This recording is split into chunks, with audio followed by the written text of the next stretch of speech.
Welcome to Deepa's cup. இன்றைக்கி நம்ம caramel bread pudding எப்படி செய்கிறதுன்னு பார்க்கலாம் வாங்க. இது ஒரு ஈஸியான ஸ்நாக்ஸ் ரெசிபி. ஸ்கூல் விட்டு வர குழந்தைங்களுக்கு செஞ்சு கொடுத்து பாருங்கள், ரொம்ப விரும்பி சாப்பிடுவாங்க. அதுக்கு முதல்ல சுகரை கேரமல் பண்ணி எடுத்து வச்சுக்கணும். அதுக்கு 2 டேபிள் ஸ்பூன் சுகரை இந்த மாதிரி பாத்திரத்தில் சேர்த்து கிண்டி விட்டுட்டே இருங்க. இப்போ சர்க்கரை இலகி இந்த மாதிரி கலர் சேஞ்ச் ஆகி வரும். இந்த டைமில் 1 டேபிள் ஸ்பூன் அளவுக்கு தண்ணி சேர்த்து அதையும் நல்லா மிக்ஸ் பண்ணி விட்டுங்க. கொஞ்சம் நேரத்தில் அது கொதித்து இந்த மாதிரி ஆகிடும். இதுக்கப்புறம் ஸ்டவ்வை ஆஃப் பண்ணி நம்ம எந்த பாத்திரத்தில் புட்டிங் செய்ய போகிறோமோ அந்த பாத்திரத்துக்கு அடியில் ஊற்றி வச்சுருங்க.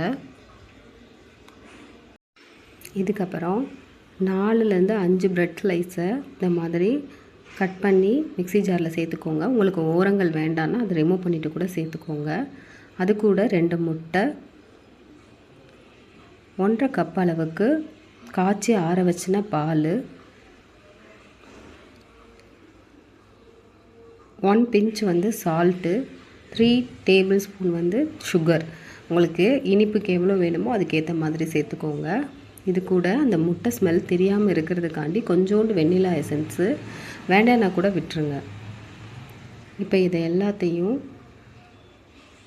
நல்லா ஸ்மூத்தாக அரைச்சி எடுத்துக்கோங்க.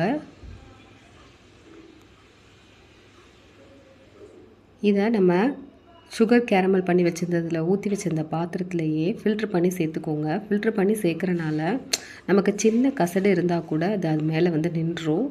ஸோ டெக்ஸ்சர் நமக்கு நல்லா கிடைக்கும். அதுக்காக தான். இப்போ ஒரு பாத்திரத்தில் நல்லா தண்ணியை சூடு பண்ணிவிட்டு நம்ம ரெடி பண்ணி வச்சுருக்கிற பாத்திரத்தை உள்ளே இறக்கி ஒரு தட்டு போட்டு க்ளோஸ் பண்ணி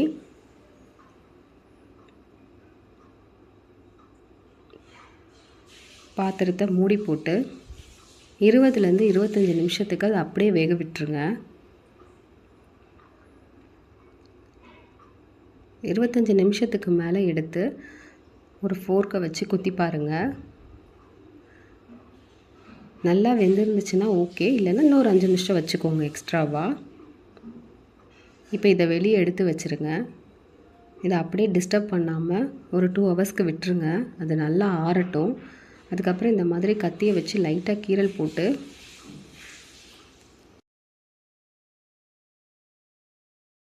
கவுத்தி தட்டினோம்னா புட்டிங் நல்லா ஈஸியாக ஸ்மூத்தாக வந்துடும். ஆனால் நல்லா ஆற விட்டுருங்க, அப்போனா தான் நல்லா வரும். பாருங்கள், நம்ம சேர்த்தோம்ல கேரமல், அது பாருங்கள் மேலே லேயர் மாதிரி ஃபார்ம் ஆகி சூப்பராக இருக்கும். ட்ரை பண்ணி பாருங்கள்.